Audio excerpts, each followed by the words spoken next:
association with कुटुंब app. अनेक ग्रुपों से पाइए छुटकारा, आपके संगठन का अपना ऐप कुटुंब ऐप। नमस्कार, मैं हूं निखिल और आप देख रहे हैं दी ललन टॉप शो।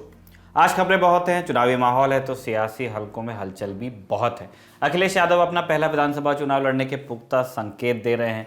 कहां से लड़ेंगे, कौन सी सीट होगी, बात इस पर करेंगे। यादव परिवार में पड़ी फूट और अपर्णा बिष्ट यादव के बीजेपी में शामिल होने की चर्चा भी विस्तार से करेंगे। आगा पीछा फायदा नुकसान भी बताएंगे, मगर हमें लगता है कि आज सबसे पहले बात उस जगह की करनी चाहिए, उस जिले की करनी चाहिए जिसने अकेले ही पूरे उत्तर प्रदेश की सियासी तस्वीर बदल दी थी। यूं तो उत्तर प्रदेश बहुत बड़ा है, कुल 75 जिले हैं, मगर वो एक जिला इतना मादा रखता था कि उसने 2017 के चुनाव में पूरे प्रदेश की तस्वीर बदल दी। गन्ने की मिठास के लिए जाना जाता है और सांप्रदायिक खटास के लिए भी जाना गया। उसके दामन में दंगों का दाग लगा, जिस घटनाक्रम में मुस्लिम जाट समीकरण बटा और बट गया भाईचारा। हमें लगता है कि इतने इशारों से आप समझ गए होंगे कि हम बात पश्चिमी उत्तर प्रदेश के जिले की कर रहे हैं। नाम है मुजफ्फरनगर। इसका जिक्र आते ही जहन में आता है दंगा, गन्ना, जाट और मुसलमान। इन चार शब्दों के इर्द गिर्द राजनीतिक पंडित मुजफ्फरनगर की कहानी को बुनते हैं। मगर सवाल है कि आज हम मुजफ्फरनगर का जिक्र क्यों कर रहे हैं? तो वो इसलिए क्योंकि मुजफ्फरनगर में अब टिकट बंटवारा हो चुका है, पार्टियों ने अपने पत्ते खोल दिए हैं। बीजेपी का तो सभी को पहले से पता था, लेकिन आश्चर्य तब हुआ और खबर तब बनी जब समाजवादी पार्टी और राष्ट्रीय लोकदल आरएलडी के गठबंधन से भी एक भी मुस्लिम उम्मीदवार इस जिले में नहीं उतारा गया। मुजफ्फरनगर जिले में विधानसभा की 6 सीटें पड़ती हैं। बुढ़ाना, चरथावल, पुरकाजी, मुजफ्फरनगर, खतौली और मीरापुर। मुस्लिम बाहुल्य इलाका होने के बावजूद 2017 के चुनाव में सभी 6 सीटें भाजपा ने जीती और जानकार कहते हैं कि इस नतीजे के पीछे 2013 का वो दंगा था जिसने अकाट्य माने जाने वाले जाट मुस्लिम गठबंधन को तोड़ दिया था। मुस्लिम और जाट वोट अलग हो गए। पारंपरिक तौर पर चौधरी अजीत सिंह यानी आरएलडी के वोटर माने जाने वाले जाट बिरादरी ने पहले 2014 के लोकसभा चुनाव और फिर 2017 के विधानसभा चुनाव में एक तरफा बीजेपी को वोट दिया, जिसका असर सिर्फ मुजफ्फरनगर ही नहीं बल्कि पूरे पश्चिमी उत्तर प्रदेश में देखने को मिला। मगर इस बार किसान आंदोलन ने समीकरण को फिर से बदला है।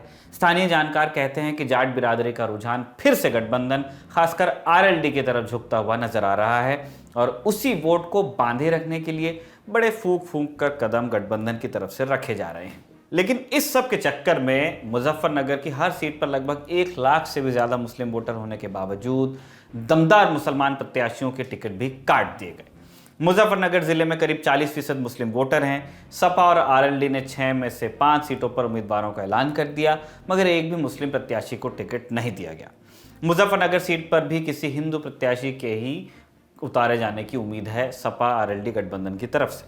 मुस्लिम वोटों की दावेदारी करने के बावजूद एक भी टिकट किसी मुस्लिम प्रत्याशी को न देना कई सवालों को जन्म देता है। पहला सवाल ये कि क्या गठबंधन को ऐसा लग रहा है कि मुस्लिम वोट उन्हें मिलने ही वाला है, इसलिए हिंदू उम्मीदवार को टिकट दिया जाए ताकि जाट, गुर्जर और बाकी हिंदू वोट अपने पाले में लाए जाएं? और दूसरा ये कि जो प्रत्याशी करीबी मार्जिन से पिछला चुनाव हार गए थे, क्या उनका भी टिकट सिर्फ मुस्लिम होने की वजह से काटा गया?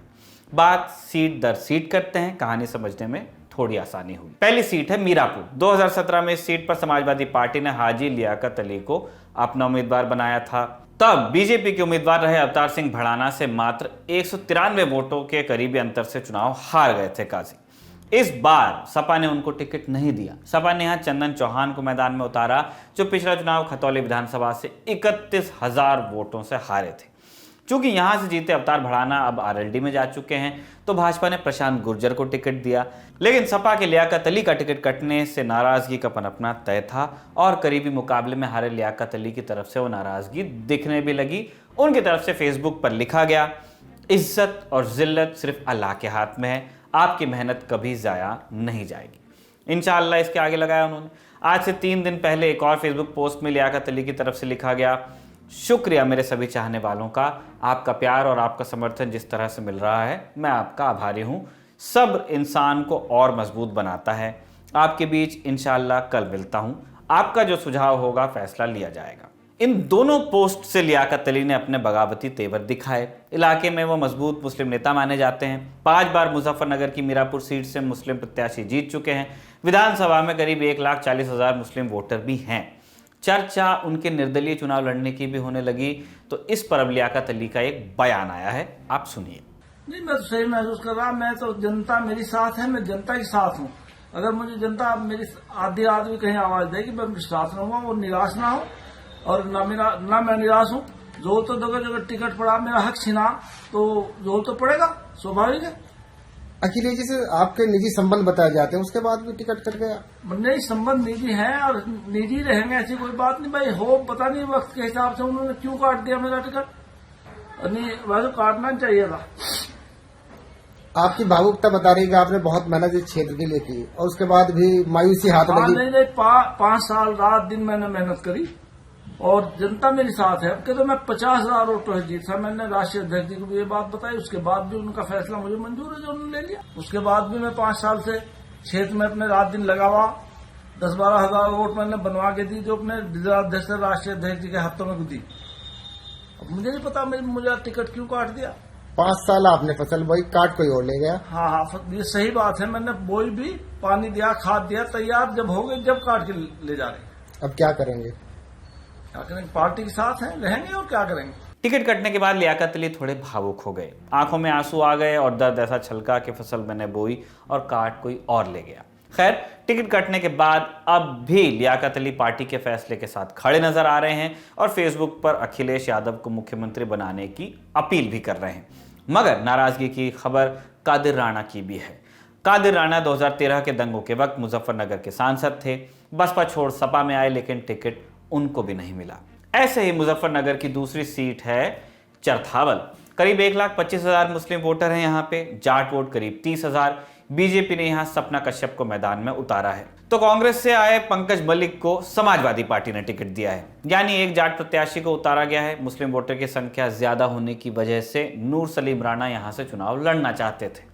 2012 में वो बसपा के टिकट पर यहीं से विधायक भी रह चुके थे, मगर बसपा छोड़ आरएलडी में आने के बावजूद उन्हें टिकट नहीं मिला।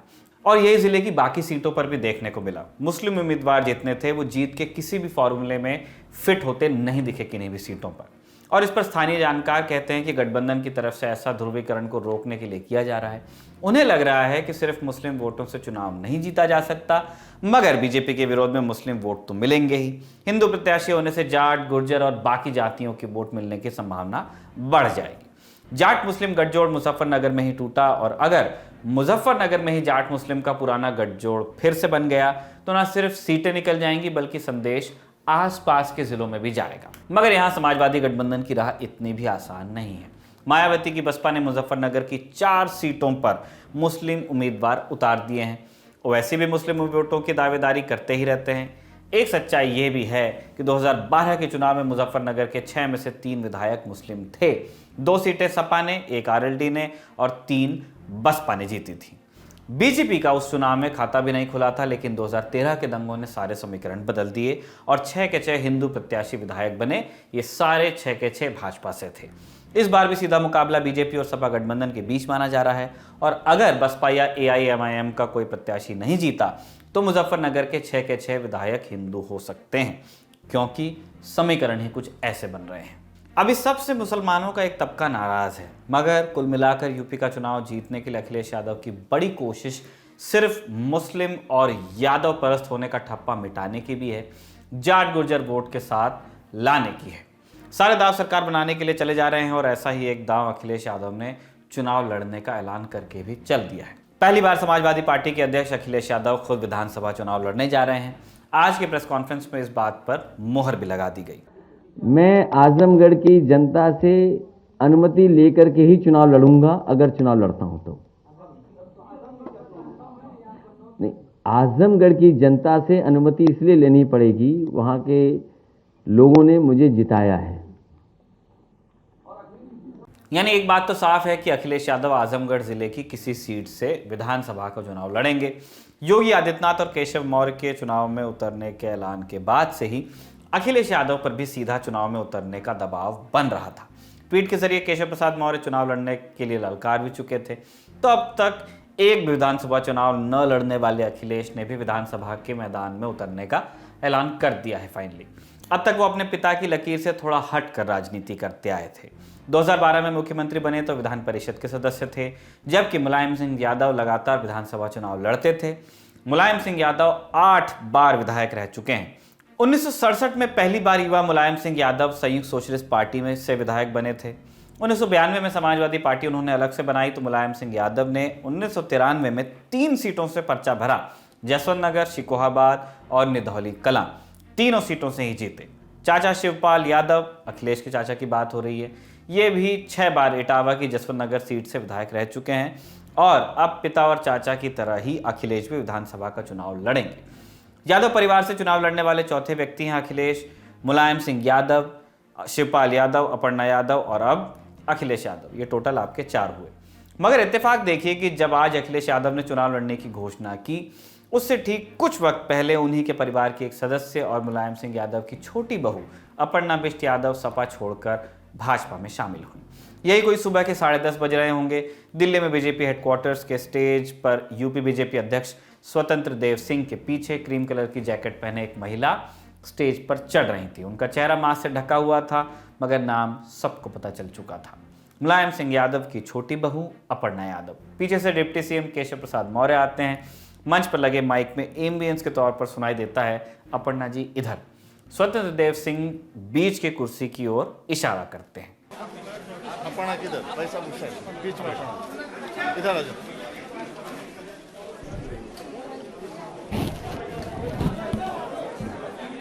सब सीट पर बैठ जाते हैं। केशव प्रसाद मौर्य के चेहरे पर मुस्कान थी और अपर्णा की निगाहों में कुछ सवाल। मास्क के भीतर से वो आपस में कुछ बातें करते हैं। अपर्णा मोबाइल की तरफ देखने लगती हैं और ध्यान से सुनने पर पता चलता है कि वो भाषण क्या बोलेंगी, इस बारे में स्वतंत्र देव सिंह से पूछ रही थी कि राष्ट्रप्रथम वाली लाइन बोलनी है या कुछ और। सुनिए।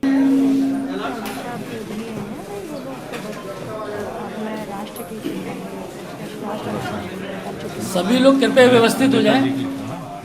अब तक बीजेपी के मंच पर पहली बार आई अपर्णा ने क्या बाइट देनी है, इसकी ट्रेनिंग ले ली थी। फिर थोड़ी देर में केशव प्रसाद मौर्य ने बीजेपी का पटुका पहनाकर आधिकारिक तौर पर पार्टी में शामिल किया, उन्हें स्वागत किया, गुलदस्ता दिया और उसके बाद सीधे अखिलेश यादव को निशाने पर ले लिया। कह दिया उनसे तो अपना परिवार ही नहीं संभलता। श्रीमती अपर्णा यादव जी भारतीय जनता पार्टी परिवार का हिस्सा बनी हैं। मैं सबसे पहले भारतीय जनता पार्टी परिवार में आपका स्वागत करता हूं। उत्तर प्रदेश के पूर्व मुख्यमंत्री और समाजवादी पार्टी के वर्तमान अध्यक्ष श्री अखिलेश यादव जी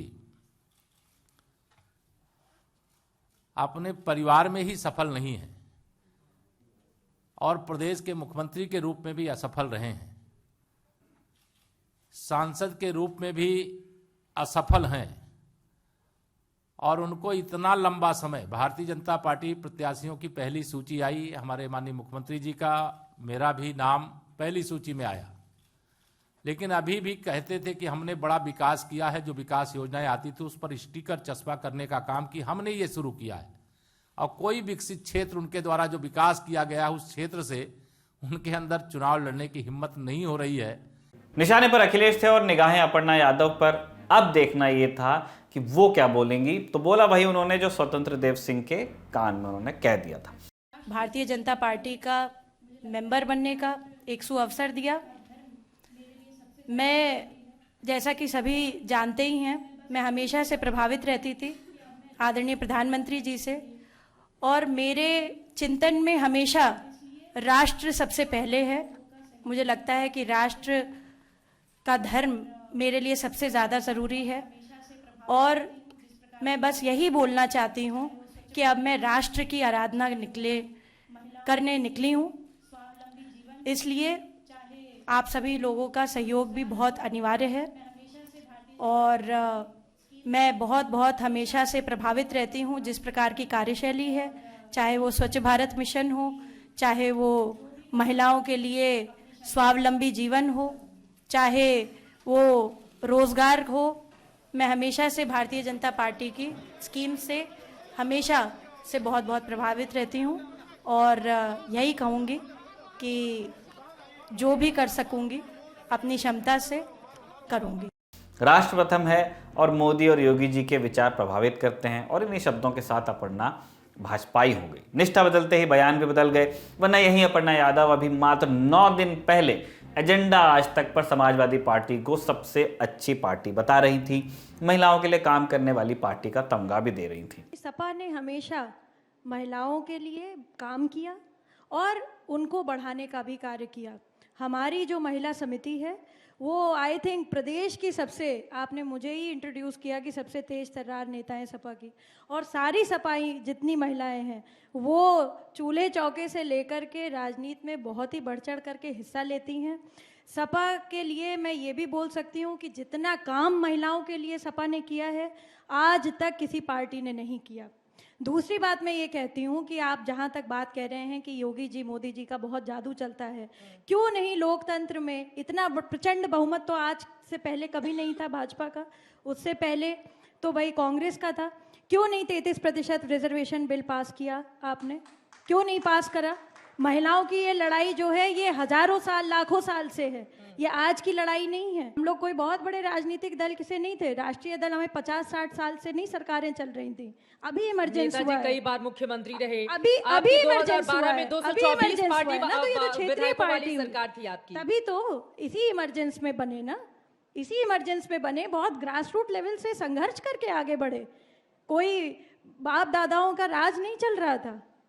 तो नेताजी ने बड़ी संघर्ष की लड़ाई लड़ी है, और अगर आज उन्होंने ये कह दिया कि अपने परिवार में उनके 2-3 लोग आ गए तो क्या गलत बात है? इसमें कौन सी ऐसी बात उन्होंने कर दी? क्या किसी के परिवार में कोई डॉक्टर बनता है, उसका बेटा अगर डॉक्टर बनना चाहे तो ये गुनाह है? या किसी का जो है पिता जो है इंजीनियर होता है, उसकी बेटी अगर इंजीनियर बनना चाहे तो ये गुनाह है? आई डोंट थिंक ये गुनाह है, राइट होता है यहाँ पर सबको, लोकतंत्र है, फ्रीडम है। मगर जब अपर्णा ने सपा के पक्ष में ये बात कही थी तब तारीख थी 10 जनवरी 2022 और आज है 19 जनवरी। 9 दिन के भीतर पार्टी और प्रतिष्ठा दोनों बदल चुकी है, और जब अखिलेश यादव से अपर्णा के बीजेपी में जाने पर कुछ सवाल हुआ तो वो कुछ जरूर बोले। क्या बोले, सुनिए। सबसे पहले तो मैं बधाई दूंगा और शुभकामनाएं, और साथ ही साथ हमें खुशी इस बात की है कि समाजवादी विचारधारा का विस्तार हो रहा है।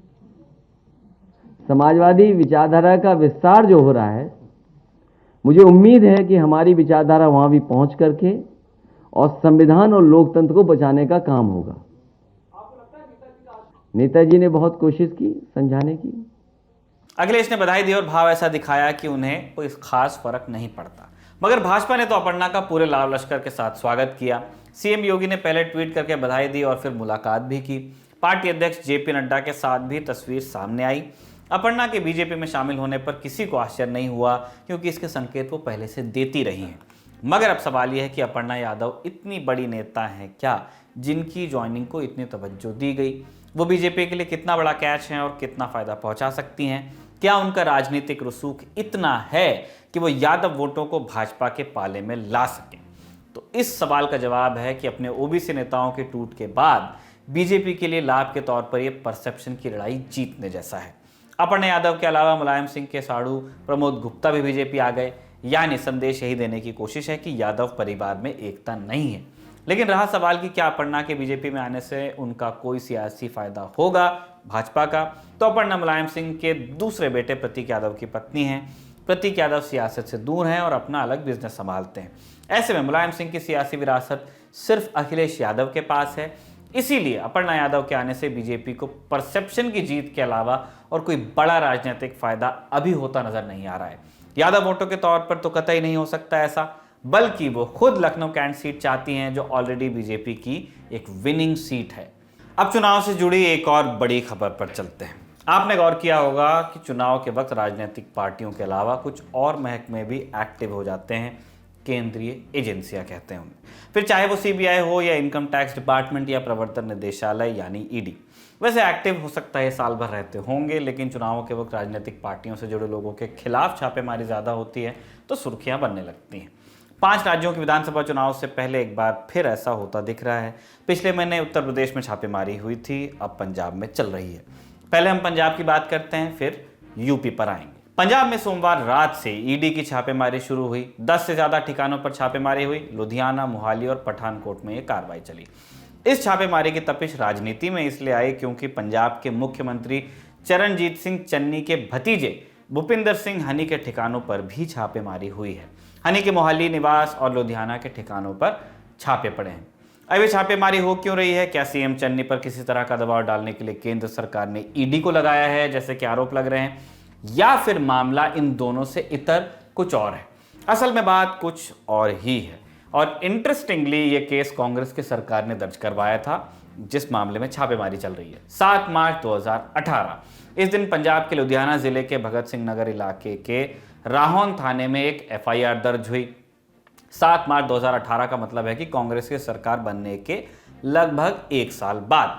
आपको मालूम ही होगा 11 मार्च 2017 को कैप्टन अमरिंदर सिंह ने मुख्यमंत्री पद की शपथ ली थी और केस भी कैप्टन के कहने पर ही दर्ज हुआ था। वो कहानी भी कम दिलचस्प नहीं है। रिपोर्ट्स बताती हैं कि एक बार कैप्टन अमरिंदर सिंह हेलीकॉप्टर से कहीं जा रहे थे। जालंधर और लुधियाना के सीमाई इलाकों में जब वो दरियाए सतलज नदी उसके ऊपर से उड़ रहे थे तो नीचे झांक कर उन्होंने देखा, थोड़ा और सटीकता से बताएं तो वो जगह राहोन और फिल्लौर के बीच में कहीं थी। राहोन जैसा हमने पहले बताया लुधियाना में पड़ता है और फिल्लौर जालंधर में पड़ता है। पंजाब के नक्शे पर अगर आप इन दोनों जिलों को देखेंगे, जालंधर और लुधियाना, तो इन दोनों की सीमाएं आपको आपस में सटी हुई नजर आएंगी। तो इधर से गुजरते हुए कैप्टन ने देखा कि सतलज की तलहटी में बालू का खनन हो रहा है।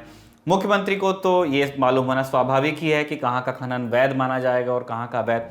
तो सीएम ने तुरंत अवैध खनन का संज्ञान ले लिया और इस तरह से 7 मार्च 2018 को राहोन थाने में खनिज कानून और IPC की कई धाराओं के तहत केस दर्ज हुआ।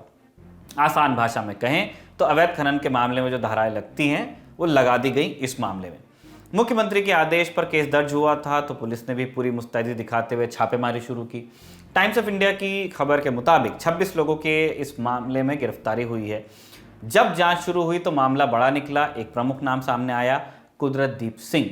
इस आदमी की पहचान लुधियाना के कारोबारी के तौर पर है। ये खुद को providers overseas consultants private limited नाम की एक कंपनी के MD बताते हैं। ऐसी जानकारी हमें कई स्रोतों से मिली। कुदरतदीप सिंह की लिंक्डइन पर एक प्रोफाइल भी मिलती है। लिंक्डइन को आप प्रोफेशनल्स का सोशल मीडिया भी कह सकते हैं।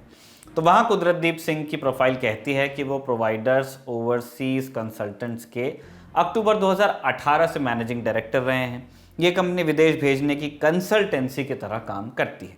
इसके अलावा पिंजौर रियल्टर्स के भी मैनेजिंग डायरेक्टर हैं कुदरतदीप। ये कंपनी 2005 में शुरू की गई थी और सनराइज इंफ्रा नाम की कंपनी में मैनेजिंग एडिटर भी हैं। ये कंपनी 2016 में शुरू हुई थी। एक बात हम फिर से बता देना चाहते हैं कि ये जानकारी हमें लिंक्डइन और बाकी स्रोतों से मिली है। कोई आधिकारिक दस्तावेज अभी तक हमारे हाथ नहीं लगा है जिसके आधार पर हम पुष्टि भी करें। पर लुधियाना के स्थानीय पत्रकारों के मुताबिक भी कुदरतदीप सिंह की पहचान बड़े रईस कारोबारी के तौर पर है। इस कहानी में अब दूसरा नाम आता है भूपिंदर सिंह हनी का। कौन है ये? कुदरतदीप सिंह के दोस्त बताए जाते हैं और उनकी कंपनी के डायरेक्टर। 34 साल का लड़का, पुरुष भी कह सकते हैं, लड़का जैसा आपको ठीक लगे एज के हिसाब से। अब इतनी सी पहचान से लड़का आपको सामान्य लग रहा होगा।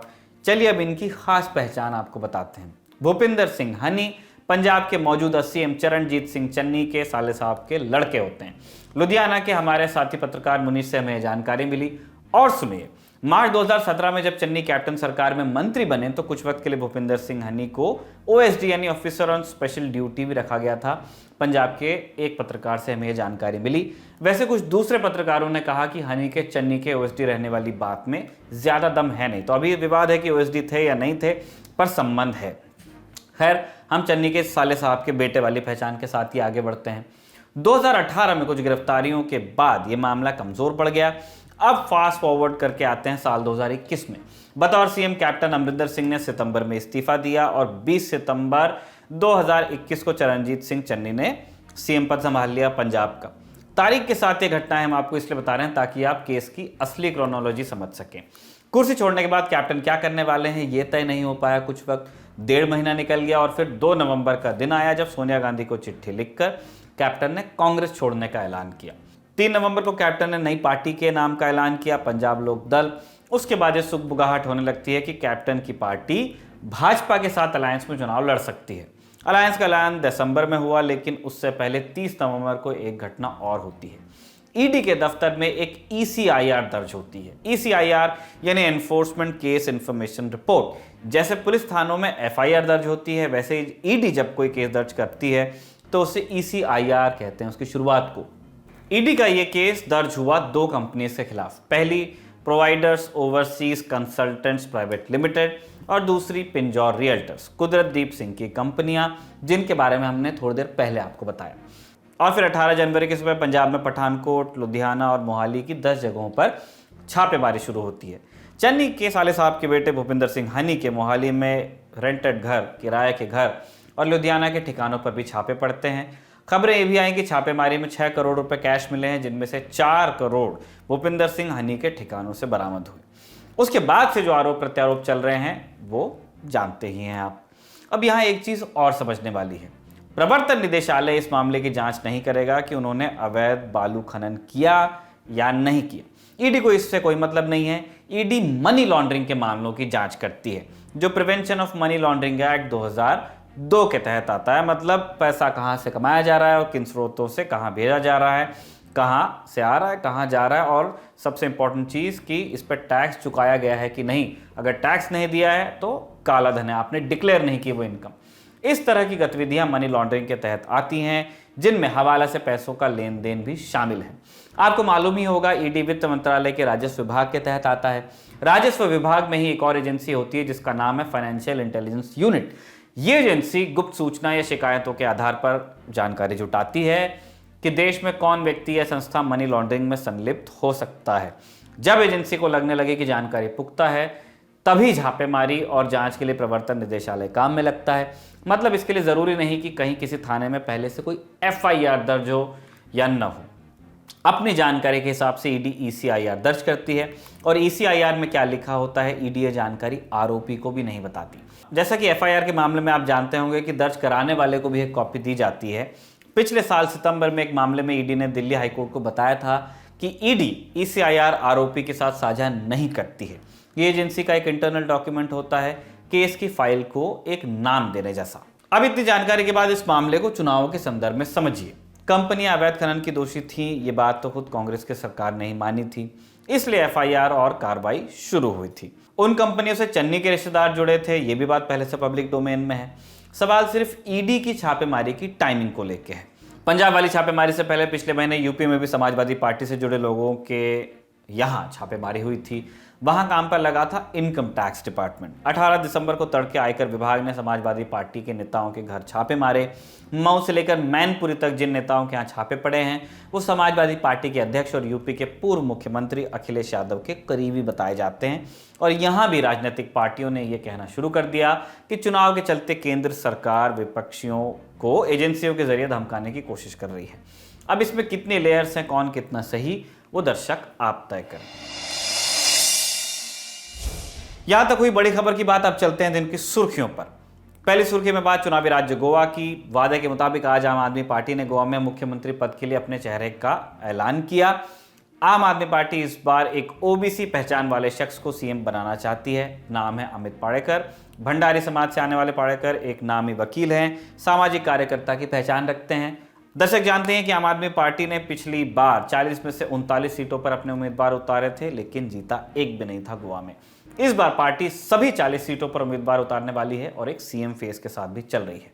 एक अपडेट यूपी चुनाव से भी लेते जाइए। आज बीजेपी ने अपने 30 स्टार प्रचारकों की लिस्ट जारी की और इसमें केंद्रीय गृह राज्य मंत्री अजय मिश्रा टेनी का नाम नहीं है।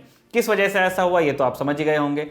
हमारा सवाल यह है कि जिस शख्स को भाजपा यूपी में चुनाव प्रचार के लिए सही नहीं मानती और जिनका बेटा हत्याओं के मामले में जेल में है, उन टेनी जी को बीजेपी या PM मोदी केंद्रीय मंत्री रखने के लिए कैसे उपयुक्त मान सकते हैं।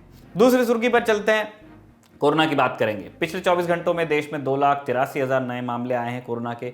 441 लोगों की मृत्यु हुई है। अकेले केरल में 34,000 से ज्यादा नए मामले आए हैं। वहां पॉजिटिविटी रेट बढ़कर 37% के पार चला गया है। यानी जितने लोग जांच करवाते हैं उनमें से 37% पॉजिटिव आ रहे हैं, 100 में से 37। हालांकि मुंबई में मामले घट रहे हैं। मुंबई के लिए अब कहा जा रहा है कि अब वहां तीसरी लहर का पीक गुजर गया है। दिल्ली में भी नए मामलों में गिरावट देखी जा रही है, जो कि राहत की खबर कही जा रही है फॉर नाउ। तीसरी सुर्खी में 2 विमानों की भिड़ंत की बात है, जो कि नहीं हुई। बाल बाल बच गए सब। घटना 12 दिन पहले की है, लेकिन इसकी जानकारी अब बाहर आई है। 7 जनवरी को बेंगलुरु के एयरपोर्ट से 2 विमानों ने उड़ान भरी और करीब 3000 फीट ऊपर जाकर ये विमान इतने करीब आ गए थे कि भिड़ भी सकते थे। हालांकि वक्त रहते रडार कंट्रोलर के अलर्ट से हादसा टल गया। आज DGCA ने इस मामले की जांच के आदेश दे दिए हैं। तो ये था आज का the Lallan top show. Comment box में लिख के बताइएगा कि आपको कैसा लगा। अब आपसे मुलाकात होगी कल, तब तक के लिए दीजिए इजाजत। देखते रहिए दी ललन टॉप।